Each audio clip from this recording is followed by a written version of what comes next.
Amerika, Cina dan sebagainya itu menerjunkan tim-tim khusus untuk menggali sejarah suatu bangsa, yang bangsa itu nanti dicekoki dengan hasil penelitian mereka yang nantinya membuat bangsa itu justru tidak percaya dengan asli sejarahnya sendiri. Ya di medsos itu betul-betul menggemborkan NU suruh minta maaf gitu kan.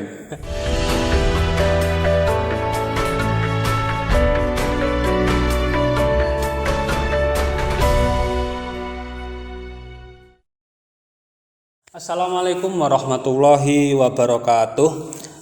Selamat datang di Waalaikumsalam warahmatullahi wabarakatuh. channel Salsa Groben ya.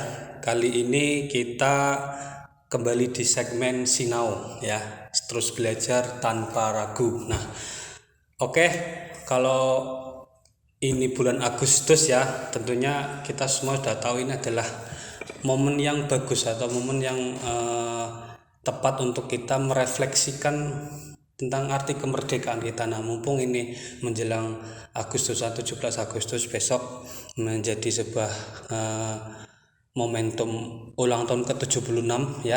76 Cukup tua ya, 76 ya. Iya. Nah, kita ingin kembali meningkatkan lagi atau membangkitkan lagi rasa nasionalisme kita dan juga mungkin patriotisme kita terhadap negara kita. Nah, di sini kita sudah kehadiran narasumber kita yang di sini cukup punya kompeten untuk kita bicara tentang seputar sejarah kebangsaan kita, sejarah Indonesia. Beliau ada Pak Abu. Pak Abu ini di madrasah kita itu menjabat sebagai Wakasarpras ya Pak. Betul. Juga sekaligus mengampu pelajaran IPS ya Pak. IPS. Nah, ini tepat sekali kalau kita minat saya memang di sejarah ya. tepat kita kalau ngobrolin masalah ini bersama Pak Abu yang bisa dikatakan tanda kutip sudah cukup expert lah masalah sejarah. Nah, ini Pak, kita mau ngobrolin satu tema besar lah. Kita nggak perlu yang jauh-jauh. Kita pengen ngobrolin tentang patriotisme. Nah, tapi patriotisme kita ini adalah patriotisme di masa lalu atau masa kolonial dengan patriotisme sekarang di masa sekarang milenial. Nah, apa sih perbedaannya? Tapi meskipun berbeda, mestinya ada kesamaannya. Nah, kita akan membahas itu, kita akan obrolin di sini. Nah, sebelum kita masuk ke yang utamanya, mungkin saya pengen kita semua tahu dari Pak Kabu sendiri, apa itu patriotisme dan juga nasionalisme Pak, karena kita sering dengar patriotisme, nasionalisme lah, itu gimana itu Pak? Ya, kalau menurut saya itu secara patriotisme dulu ya. Patriotisme itu adalah salah satu jiwa keterpanggilan jiwa seseorang untuk mempertahankan haknya dia, satu secara internal lebih ke haknya dia, tetapi secara lebih lebar lagi adalah haknya dia untuk memiliki bangsa yang berdaulat. Oh begitu. Itu. Jadi patriotisme itu semacam rasa hantar beni memiliki. Kemudian yang kedua adalah usaha untuk merebut kondisi yang tadinya dirampas oleh orang lain, kemudian mau kita rebut lagi. Lah usaha itulah, di situ ada bibit-bibit potensi patriotisme. Berarti intinya patriotisme itu lebih kepada rasa memiliki ya Pak? Iya betul. Berarti ketika misalnya bangsa kita ibaratnya dalam tanda kutip sedang diserang, bagaimana kita mempertahankan? Iya betul. Ya, kalau kita lihat di sejarah itu, kalau yang tidak memiliki patriotisme itu kan banyak yang menjilat penjajahan ya, menjadi mata-mata malah justru untuk para pribumi, para pejuang kita, sehingga mereka mengkhianati kita gitu. Itu mungkin kalau yang tadi pengkhianat bangsa itu, kalau saya nggak salah itu pernah lihat di medsos itu istilahnya londo ireng. Mereka wajahnya sama dengan kita, bahasanya sama, tapi kemudian punya visi yang berbeda itu kan. Mereka lebih condong membela penjajah, justru karena ini jangka pendek ternyata urusan uang dari kemarin, dari dulu ya. sudah ada. Nah, itu patriotisme. Terus nasionalisme gimana Pak? Nasionalisme adalah rasa kebangsaan. Ismenya adalah memahami, kalau dalam Al-Quran kan di syu'ubaw wa qabail li ta'arafu ya.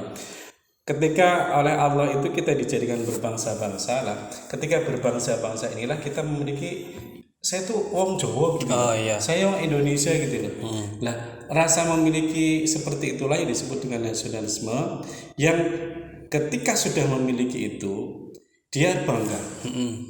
Bangga dengan kebangsaannya. Tidak malah justru mengslep. Iya. Mengslep kemudian saya bukan orang Jawa gitu ya. Itu enggak, tapi justru dia akan merasa bangga punya bangsa, menjadi bangsa Indonesia gitu. Meskipun dengan keadaan seperti apapun Seperti ya. apapun, Iya, karena dengan keadaan kurang, lebih atau maju atau mungkin masih berkembang gitu ya, itu dia tetap bangga menjadi bangsa Indonesia. Cara intinya itu kalau nasionalisme itu adalah rasa memiliki, sama hampir dengan patriotisme, cuma patriotisme lebih ke pribadi. iya. Kalau kebangsaan itu adalah lebih kolektif gitu Oh ya. iya begitu. Lebih kolektif di mana kita memiliki, karena bangsa itu kan kumpulan kan, ya kumpulan, walaupun itu terdiri dari person-person, pribadi-pribadi, tetapi mereka memiliki dan merasa, terutama merasanya sense of nationalism, itu yang paling penting.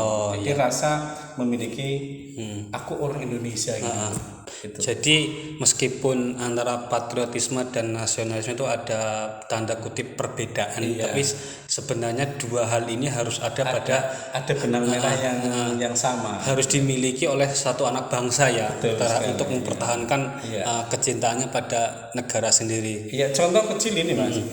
Ketika kita sekarang lagi di Olimpiade ya. Iya. Ketika orang tidak memiliki rasa kebangsaan dan patriotisme, dia punya skill olahraga tertentu. Dia memilih mau dibeli sama negara lain karena di sana lebih menjanjikan. Iya, secara materi ya. Lagi-lagi materi ya. Mungkin rasa patriotismenya sama kebangsaannya memang ya tanda kutip tipis. Oh iya. Jadi di banyak aspek, terutama ketika kita sudah bersentuhan dengan dunia luar, patriotisme dan nasionalisme itu mutlak harus dimiliki ya. Harus. Nah, ini kita ngobrolin masalah sejarah. Kita tahu dari Pak Abu ini, kalau kita ngobrolin sejarah dengan Pak Abu kayaknya cukup lama ya. nggak cukup waktu hanya sebentar. Saya cuma pengen tahu dari Pak Abu sendiri, kenapa alasannya begitu senang dengan hal yang berbau sejarah? Iya, saya sangat senang sekali dengan sejarah itu karena sejarah itu mengajarkan berbagai hal. Ya, mengajarkan berbagai hal, terutama kalau dalam bahasa agama itu banyak hikmah yang kita petik di sana. Itu karena sejarah itu adalah sebuah perjalanan manusia yang penuh lika-liku, dan lika-likunya itu yang nanti kita petik ilmunya, hikmahnya untuk kita jadikan pengalaman di masa yang akan datang. Itu satu. Kemudian yang kedua, bahwasanya kita sebagai bangsa Indonesia harus tahu sejarah kita sendiri. Amerika, Cina dan sebagainya itu menerjunkan tim-tim khusus untuk menggali sejarah suatu bangsa, yang bangsa itu nanti dicekoki dengan hasil penelitian mereka, yang nantinya membuat bangsa itu justru tidak percaya dengan asli sejarahnya sendiri. Mereka belokkan yang tujuan utama dari semacam Amerika atau yang bangsa yang lain itu agar mereka bisa menguasai secara ekonomi, dan itu real terjadi di perjalanan sejarah bangsa manapun, tidak hanya Indonesia itu. Jadi itu harus kita waspadai. Itu apalagi kita lokal Kebumen aja.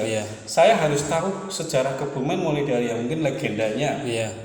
Walaupun itu legenda kan hanya tutur lisan gitu ya. Kemudian yang kedua tentang secara real perjalanan sejarah berdirinya, kemudian sosiologinya, demografinya itu harus kita ketahui betul, agar kita merasa betul-betul tadi patriotismenya itu tumbuh, kebangsaan atau nasionalisme tumbuh. Di situ saya pengennya. Gitu. Jadi untuk menumbuhkan itu tadi ya. Betul. Nah, sekarang kita ke poin utamanya ya Pak. Patriotisme itu tadi. Nah, di masa lalu ketika jadi nyanyi ya Pak. Nah, ini tentang kondisi di masa lalu itu kan kita ketika berjuang atau mempertahankan. Kalau ingat masa lalu jadi pengen minum kopi. Silakan dari tadi kita tanyain terus. Nah, Pahit-pahit manis. oke. Nah, kalau dulu kita di masa-masa terdahulu kita perangnya itu atau lawannya itu adalah bangsa asing atau penjajah. Langsung berkotak ya. Iya. Senjata misalnya. Kemudian sekarang itu semuanya sudah berubah, zaman sudah berubah, teknologi semakin berkembang. Nah, terutama ini untuk para kaum milenial ini ya, kaum milenial itu Sekarang sangat aktif di dunia maya. Nah, dunia maya sekarang seperti menjadi sebuah medan perang baru, Pak.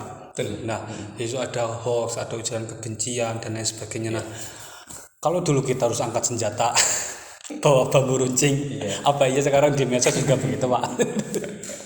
Di zaman terutama Beda yang diangkat sekarang. Iya, Iya. iya. Terus dia. Nah, maksudnya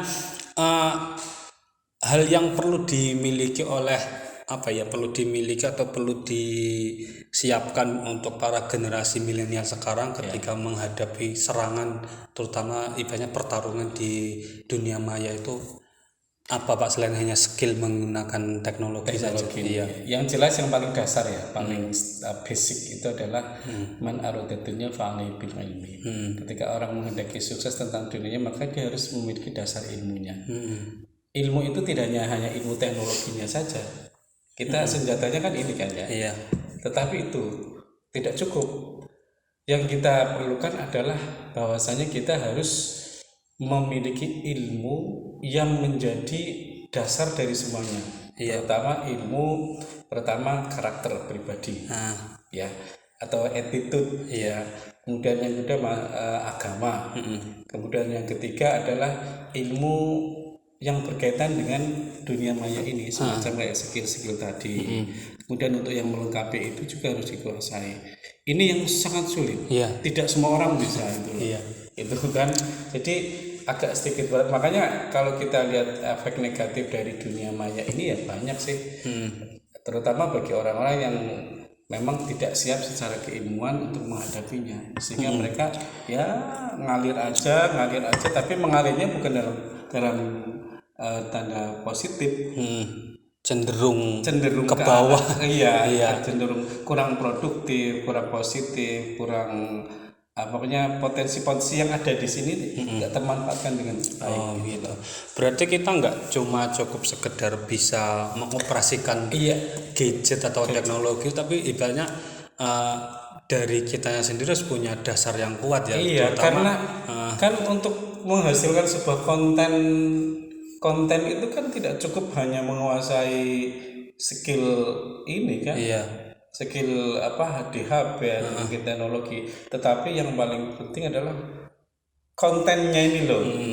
Mau diwarnai seperti apa. Seperti dengan konten kita ini sebagai sebuah salah satu jalan untuk kita meramaikan dunia maya biar tidak dipenuhi oleh mereka-mereka yang membuat konten negatif lah. Maka kita meskipun dengan berbagai keterbatasan, tapi bagaimana pesan yang kita ingin sampaikan tersampaikan gitu ya Pak ya. Dengan segala keterbatasan yang ada.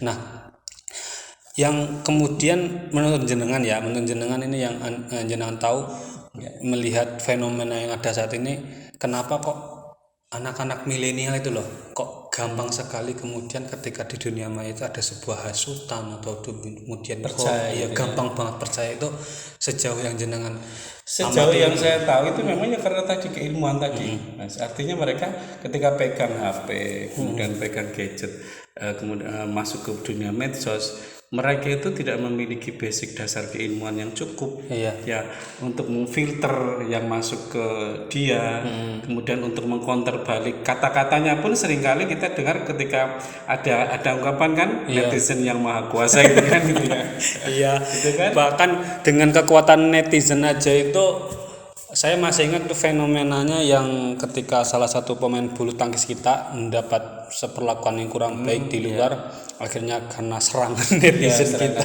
akhirnya dari federasinya penyelenggara pun akhirnya menyampaikan permintaan maaf.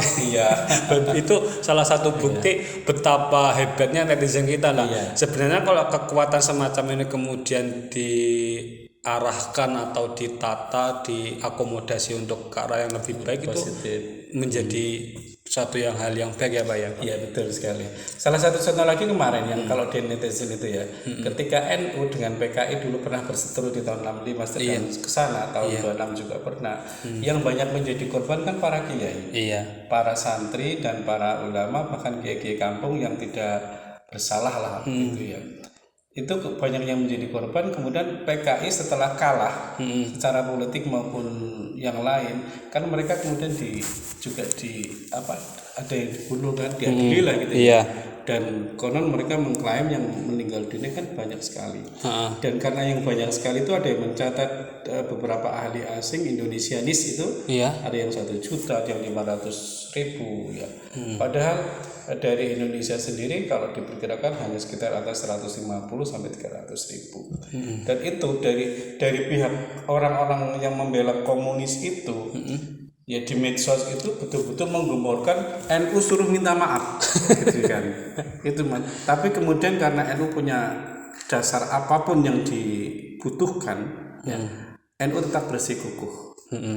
Mereka pun tidak mau menampilkan korban NU berapa, kiainya berapa yang mati dibantai oleh mereka. Tidak mau menampilkan. Ini tidak imbangnya. Sehingga kita untuk menanggapi netizen-netizen yang seperti itu ya cukup kita kembali ke ilmu. Kemudian kalau kita punya wawasan secara seperti itu gunakan.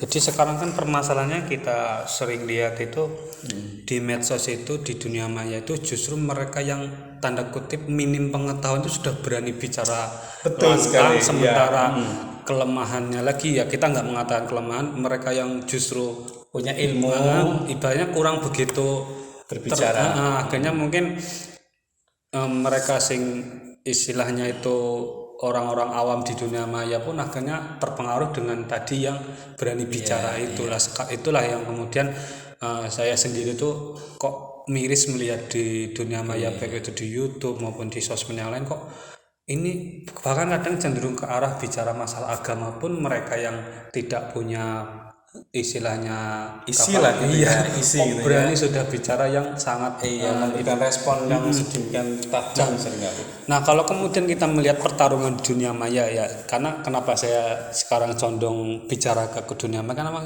inilah saatnya sama-sama seperti inilah kita emang pertarungan kita sebenarnya pertarungan tanda kutip pertarungan pemikiran ya itu betul. Sekarang medannya ada di dunia maya, tidak lagi dengan mengangkat senjata tadi tapi jari yang sudah bekerja. Artinya tetap pakai jari 10 jari ini yang tetap pakai jari cuma biar pakai bambu runcing. Tapi kalau jari ini enggak diimbangi dengan ini yang sama ini.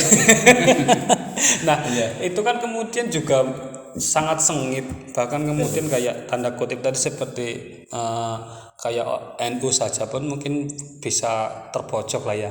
Tapi sekarang kita melihat di medsos itu kayak dari NU sendiri itu yang kita tahu sebagai ormas Islam terbesar dan yang juga kencang memegang Bhinneka Tunggal Ika Pancasila dan NKRI itu juga sudah platformnya sudah mulai bermunculan banyak akun-akun. Tidak hanya mulai sudah memang banyak sekali. Tapi maksudnya kalau kita lihat mundur ke beberapa tahun belakangan itu kan munculnya itu ibaratnya tanda kutip agak telat kalau saya lihat. Memang betul, keduluan mereka yang ibaratnya kita lihat radikal yang cenderung lebih keras gitu melawan ideologi bangsa kita. Nah kemudian dari kayak yang seperti ini kita contohkan NU saja lah yang itu secara getol itu membela Pancasila, Bhinneka dan juga NKRI. Itu kan agak belakangan munculnya lah. Jenengan melihat ini itu semacam suatu keterlambatan enggak? Maksudnya apakah sudah tepat saatnya sekarang ini memang sudah pas kita? Kalau saya mengamati di dunia maya, mungkin beberapa orang bilang itu adalah sebuah kalau NU itu sering terlambat gitu ngekor gitu ya. Kalau saya enggak, ini memang betul-betul responnya saya pikir NU cepat. Cuma memang cepatnya itu tidak secara kelembagaan. Artinya dari person-person warga NU sendiri itu sejak awal itu sudah mengcounter balik pemikiran-pemikiran mereka. Tapi karena itu person akhirnya kan tidak kurang, begitu iya. kuat lah ya. Kita terkenang dulu sejarah ketika Pangeran Diponegoro di Jawa sendiri, Zainal Arifin di mana di Jawa Barat sendiri, nanti Sultan Hasanuddin sendiri. Kalau kita bersatu seperti sekarang ini bisa menutup semuanya itu. Dan alhamdulillah pada saat sekarang ini untuk berita-berita negatif yang radikal kemudian menuju ke mendirikan negara khilafah itu yang ingin memberangus Pancasila kebinekaan itu sekarang sudah redam. Menurut saya lah. Iya, kalau saya sendiri saya juga mengamati itu, saya mengikutinya itu bahkan sejak sebelum ada teknologi Android seperti saat ini, mungkin 2010 ke belakang ya. Itu sudah memang kalau yang NU itu saya lihat memang belum begitu lama lah maksudnya. Tapi kemudian sekarang saya lihat sudah sangat masif lah. Kalau sekarang NU itu secara kelembagaan, website maupun konten-konten yang dimiliki oleh warga NU maupun komunitas itu luar biasa. Iya, dan tidak hanya NU saja seperti yang lain kayak Muhammadiyah dan sebagainya pun juga akhirnya juga memenuhi ruang-ruang di dunia maya ya. Bahkan kemudian ada muncul, saya lihat kayak akun NU garis lucu, Muhammadiyah garis lucu, sebenarnya saya lihat itu sebagai sebuah upaya untuk menetralisir ketegangan di itulah. Iya, karena kita lihat kok netizen itu kok galak-galak banget itu. Iya, kadang kayak mereka yang paling benar. Itulah makanya kemudian hadirnya satu akun-akun yang tadi saya katakan yang garis lucu bahkan lintas agama pun itu sudah muncul garis lucunya, ada Katolik garis lucu, Buddha garis lucu. Saya lihat itu suatu hal yang ya cukup menyenangkan bahwa kebinekaan itu ini juga muncul di dunia maya, tidak hanya di dunia nyata. Nah, ya akhirnya kan kita lihat memang sekarang kita sedang benar-benar berjuang, tapi berjuang di tempat yang lain lah. Segmennya berbeda. Ya, kalau memang sekarang ini yang paling penting kita itu tadi, memang kita senjatanya ini. Kalau saya membaca sejarah dulu memang luar biasa sih. Dulu seseorang ketika mau ikut berjuang di medan perang, terus membekali diri ilmu kesaktian, ya ilmu kebal. Kalau di pesantren kan gitu kan dijazai sama Pak Yai, kemudian bawa bambu runcing atau mungkin pedang atau mungkin celurit atau mungkin hanya ketapel pun ya. Tapi itu sudah diijazai sama Kiai, meteng itu langsung mati itu Belandanya. Tapi kalau sekarang itu tadi pakai inilah. Ketika mendengar atau membaca berita yang negatif dan memang tidak adil, ya kita counter balik dengan yang lebih seimbang. Nah itu, ini untuk para milenial ya yang masih kalau sekarang dibilang bocil-bocil itu senangnya itu kalau ada pesan atau video yang itu ya pokoknya intinya konten apa yang cenderung provokatif atau itu hoax, biasanya itu gampang banget di share itu. Betul sekali. Terlebih kadang kalau beritanya itu judulnya itu bombastis, subhanallah, astagfirullah, itu sudah sangat cepat banget terpengaruh, nggak dibaca secara memancing rasa penasaran yang tinggi gitu. Kalau saya sendiri alhamdulillah itu memang di awal-awal kalau saya pribadi sempat kadang agak terpengaruh dengan satu berita yang heboh bombastis, tapi kemudian saya melihat kok kemudian itu menjadi sesuatu yang sangat sering muncul, ini menjadi sebuah kejanggalan. Apa iya benar seperti ini, makanya kita berusaha untuk mencari kepastiannya itu loh.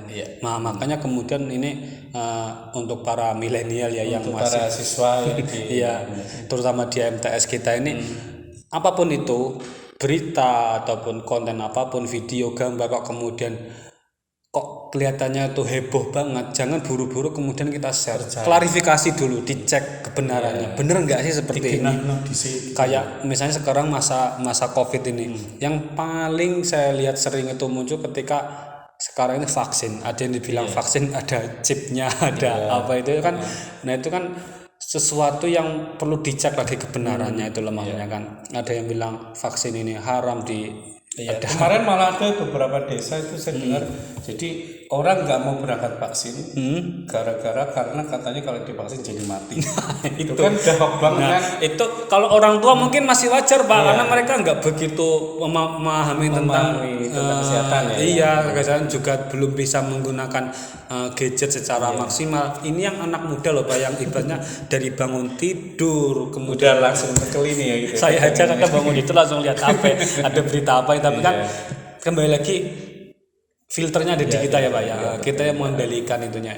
Jadi sekali lagi kita sekarang perjuangan kita sekarang memang tidak sama dengan dulu harus angkat senjata, tapi kita masih sama. Kita masih harus melawan sesuatu yang kemudian tanda kutip membodohi kita, menjajah kita itu ya Pak ya. Ya karena memang yang namanya penjajahan itu akan selalu bermetamorfosis. Iya.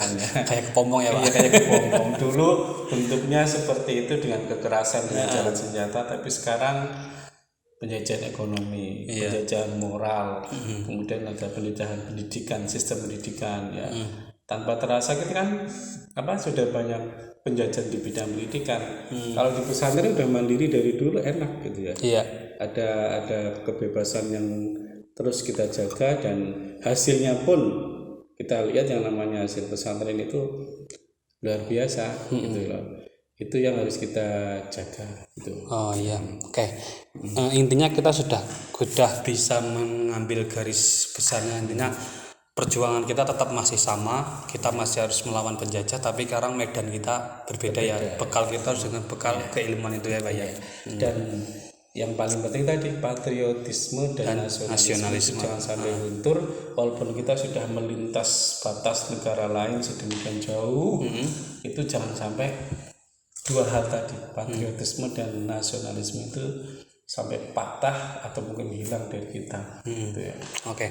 Nah, sebelum kita closing nih ya Pak ya, mungkin ada yang pesan yang ingin disampaikan kepada konklusi aja. Ya. Jadi kalau closingnya mungkin tadi yang namanya kita berjuang di media sosial atau di dunia maya ini ada dua hal yang harus dimiliki oleh kita. Yang pertama adalah ilmu tadi, ya. Ilmu itu baik ilmu secara pribadi untuk melihat konten-konten yang ada itu bagus apa enggak. Kemudian yang kedua ilmu tentang skillnya, bagaimana kita mengoperasikan alat-alat gadget ini. Kemudian yang kedua yang paling penting untuk semuanya itu adalah filternya. Filter itu bisa berupa pikiran, hati atau moralitas apapun namanya, agar nanti ketika kita membaca, mendengar, melihat, menonton apa yang terjadi di medsos itu kita tidak langsung begitu saja percaya, ya. Sehingga ini berita betul, ini berita salah. Nah, filter kita udah jalan, otomatis jalan. Ada feeling gitu loh, ada feeling tersendiri. Lah feeling ini bisa tumbuh dengan adanya ilmu tadi. Ini kalau tidak ada ilmu ini, ya feelingnya gak laku gitu. Iya. Itu aja, jadi ilmu filter. Oke. Ya itu tadi intinya seperti itu. Kita sudah menemukan suatu inti dari pembahasan kita ini. Intinya kita tetap harus menjaga patriotisme dan nasionalisme kita. Meskipun dengan perubahan zaman yang terus berubah, bahkan masa depan nanti mungkin kita nggak tahu di masa depan seperti apa lagi pertarungan kita ya. Tapi yang terpenting tadi patriotisme dan nasionalisme dan dibekali dengan ilmu dan juga hati nurani itu ya. Oke, demikian tadi untuk obrolan kita dengan Pak Abu di segmen Sinau ini, dan jangan lupa untuk terus saksikan di Salsa Groban Channel, dan jangan lupa untuk like, share, dan subscribe agar kita tetap bisa memberikan konten-konten yang bermanfaat untuk kalian semua. Dan tidak lupa juga ini kita mengucapkan Dirgahayu kemerdekaan Republik Indonesia yang ke-76 ya. Dan merdeka.